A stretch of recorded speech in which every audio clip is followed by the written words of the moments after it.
Stay rare. Showcase of my build. Call it the Stair Bear because it doesn't do anything other than walk around and stand in the middle of packs and everything dies around you basically.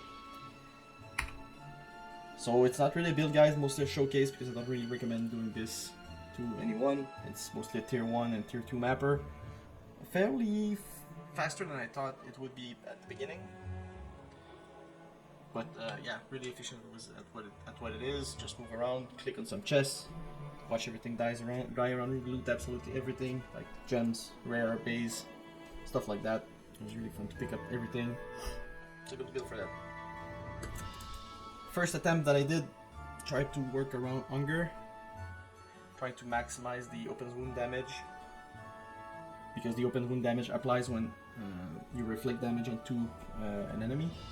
But maxing this out with the synergy, I was ending up at about 4,000 open wounds, with 50% chance to 4 open wounds, and getting it to 100%. I had Drax for an extra 25%. I needed to invest more into jewels and stuff like that, and I didn't want to do that. It was not that efficient, like damage was not there basically. So after that, I went into maxing Spirit of Barb. Well, I already had Spirit of Barb max with this, but I wanted to just to have a little bit of extra AoE damage. So I went Armageddon, but I went with fully synergized Spirit of Barb first with the Carrion Vine synergy. As you can see now, it's not maxed, but it's still at 3k damage. So I like that, worked pretty well, and also gave me a bigger Oak Sage, because I had all Summoner Skillers right there. So that Spirit of Barb was at about 5k instead of 3k. I'll just put my snapshotting gear on so you can see what the Spirit really do. So I'm at 33 right now, would be more at like 5k with the Summoner Grand Charms. But I wanted to try to see, alright, can I do more damage with Armageddon instead of sacrificing a bit on the Spirit of Barb, and also it sacrifices a bit of the Oak Sage,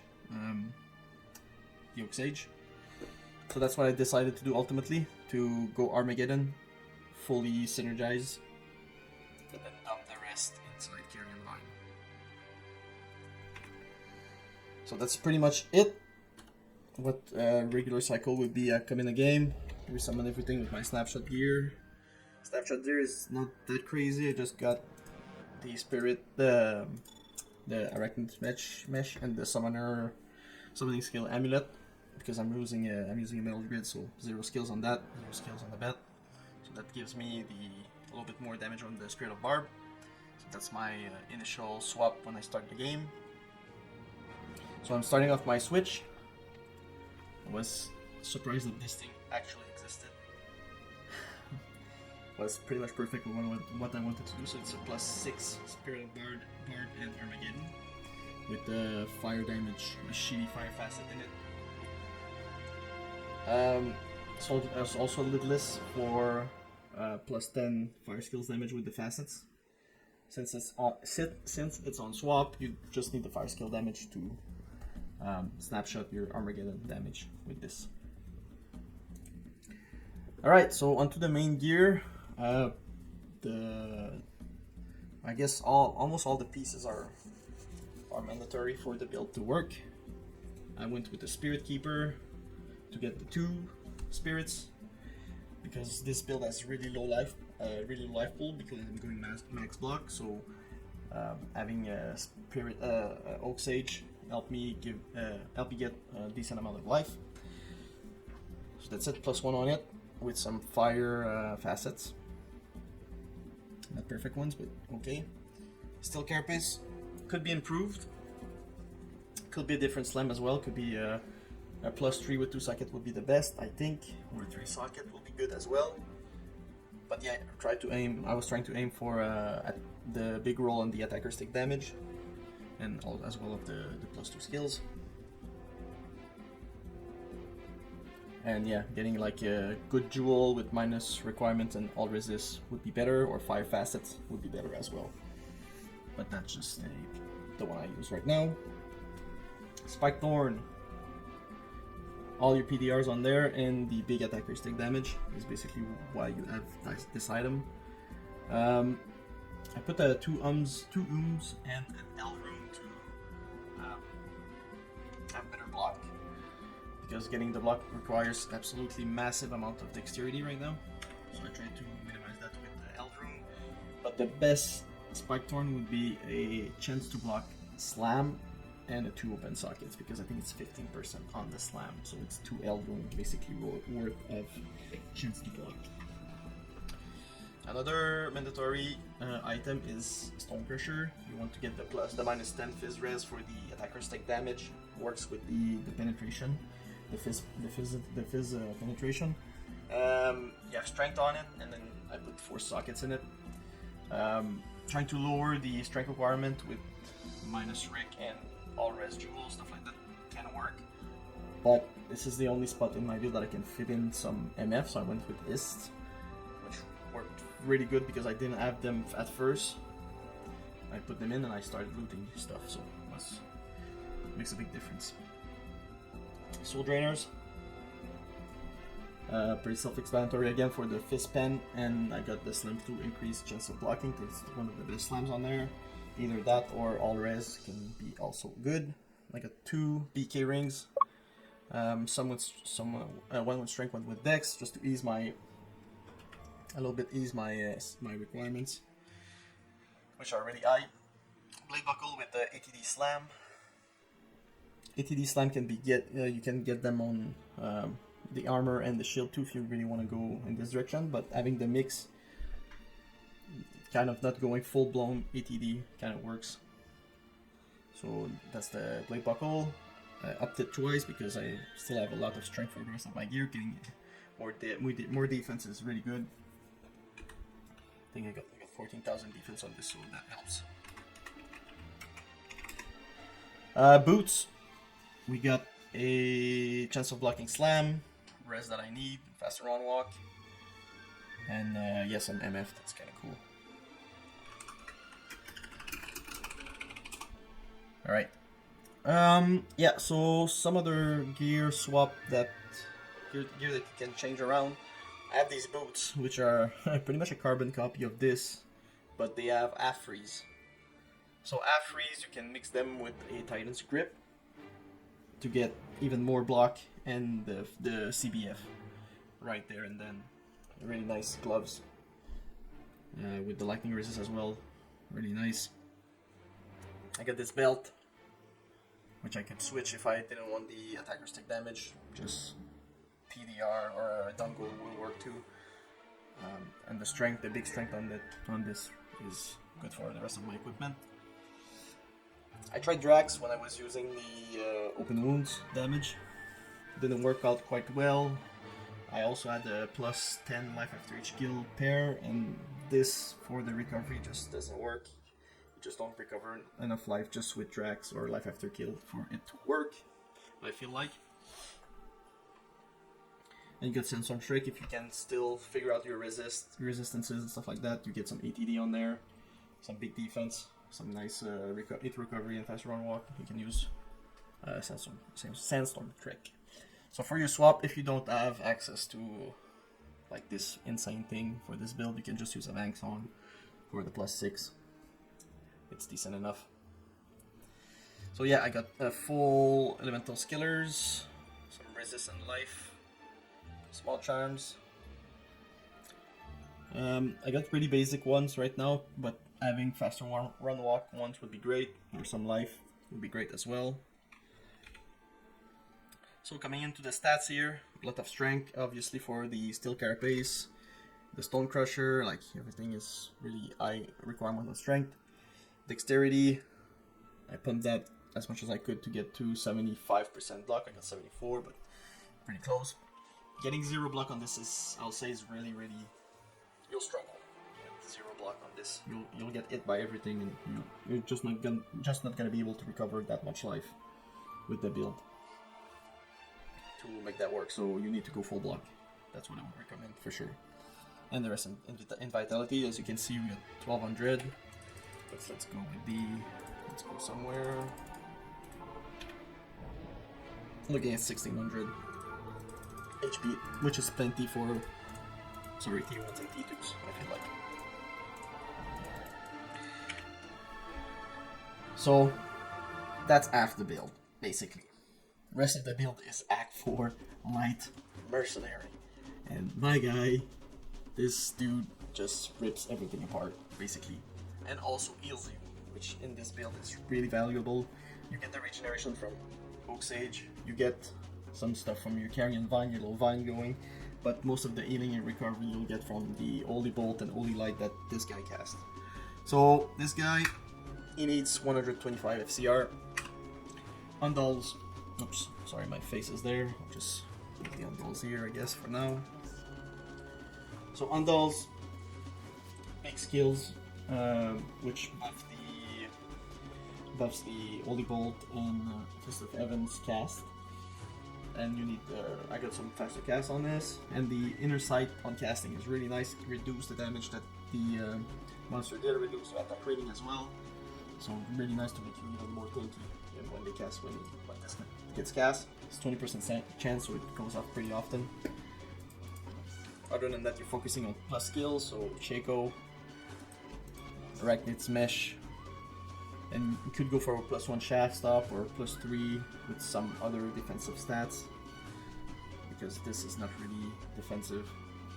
Sorry, my face is in the way a little bit. And you got some train gloves there. Got the sprockets on for faster run walk. It doesn't have CBF, but I feel like it didn't really change anything for the Merc to have CBF or not. So yeah, that's it basically. So we're looking at, with everything buffed up, we're looking at reduce 7k plus 6k, so almost 15. Almost 14 combined Armageddon damage. If we go somewhere, you can see the attacker stick damage. We're at 6k, which is not 6k, 9k. Sorry, because I was on my Switch. So we got 9k, and that's pretty much the what damage you're gonna be doing, and the rest gonna be your mercenary. All right, as for maps. Tier 1 maps and Tier 2 maps are my bread and butter. Made it up to 94. So your best map, 100% gonna be Royal Crypts. I'll just move them out here because my face is in the way. So hands down, your best map is gonna be Royal Crypts. Sewers, pretty good as well. As for T2s, even if you get 100% Fizz Res beetles in there, it still works really good because you have all the range squishy monster with the quill rats and archers and skeleton mage that really can't do damage to you, but it works pretty well. Scovo's really nice, Demon Roll really nice as well. And for tier 3s, if I would min-max this a little bit more with more life skillers, a better carapace. Maybe switch around to get the block gloves and the freeze boots. Maybe I would switch to that. And having 2 more facets somewhere, maybe a facet. No facets in this because everything's on the Switch. Will help me out to deal more damage. Yeah, I didn't mention the metal grid. That's what I'm using as well. Big res and big defense and ATD. That's what I'm using. Could be better as well. Could be more res on this CBF maybe as well. Free us from this steel carapace. Alright, so we'll just run a quick map. I'll show you guys what this is about. Chat a little bit at the same time. So I come in, go in my swap, cast Armageddon, and we're just off to the races. Then I swap back and I use the hunger buff just for the movement speed, which feels pretty good. One more note that I wanted to address was Inferno Stride. When I first was thinking about this build, it was mostly for the phasing buff from Inferno Stride. Sadly, they didn't go through. It was too buggy. They removed it. They removed the phasing from Inferno Stride, from Blaze, basically, because it was too buggy. But having Blaze in this build would be fantastic. You'd be able to run through stuff and be even faster with the movement speed buff. So, hopefully, I got a pair in my stash as well. Hopefully they fix it. That's probably not gonna happen on this in this patch. So yeah, basically how this works on undeads, you get the Sanctuary Aura from the Merc. Undead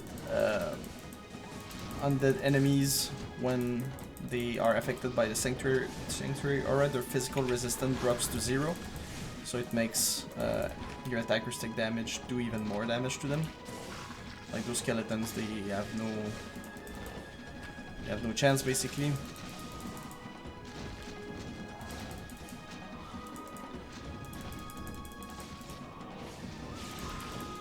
And the rest is getting taken care of by your Merc. Firing some holy bolts everywhere. Your Armageddon doing some significant damage as well. Then you need to rebuff. Just switch back to your swap. Rebuff, cast your Armageddon, cast the Hunger, and then just keep going. So you then see attack with Fanatism and Concentrate. It's not that bad. I have to pot sometimes, right? But it's not too bad. You got a lot of block. Lot of block and about almost 13,000 defense.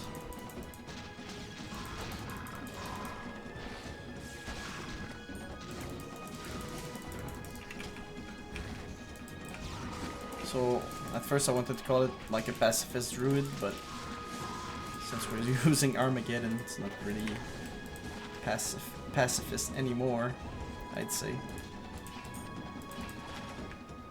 So that's the most fun part about this build, is excellent at looting, which is kind of a weird thing to say because while I was playing a Whirlwind Barb before, so looting as a Whirlwind Barb is pretty shit, especially with open wounds because stuff dies behind you, so you gotta go back. But with this, you just run to the middle of a room, just sit there for a little bit, loot everything, open caskets, stuff like that, and move on. Like this, we just come in the middle here, wait a little bit, open some caskets, everything dies. So you could get a nice rune for the video, would be nice.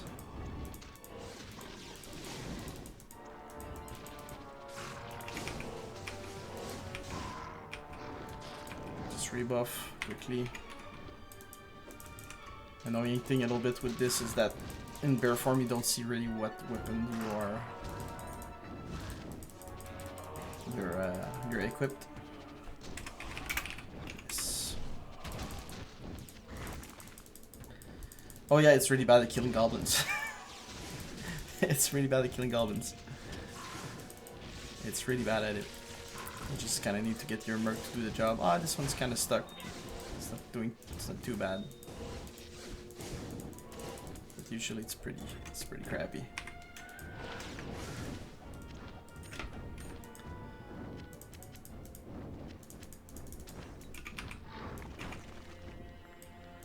Probably not gonna kill all the goblins on this run. I'm just gonna showcase the boss quickly.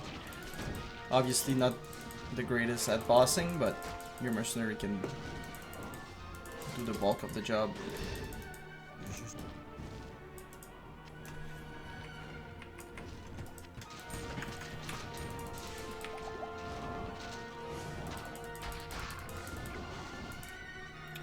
Basically, for the boss, you just go right in the middle.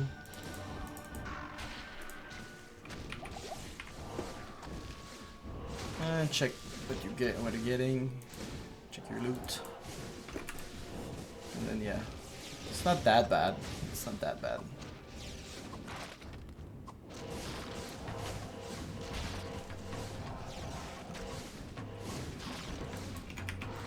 There you go. Alright guys, please leave a like, leave a comment, let me know if I do something wrong. I don't know if anyone studied this build more than I did this season. So see you guys around. Peace.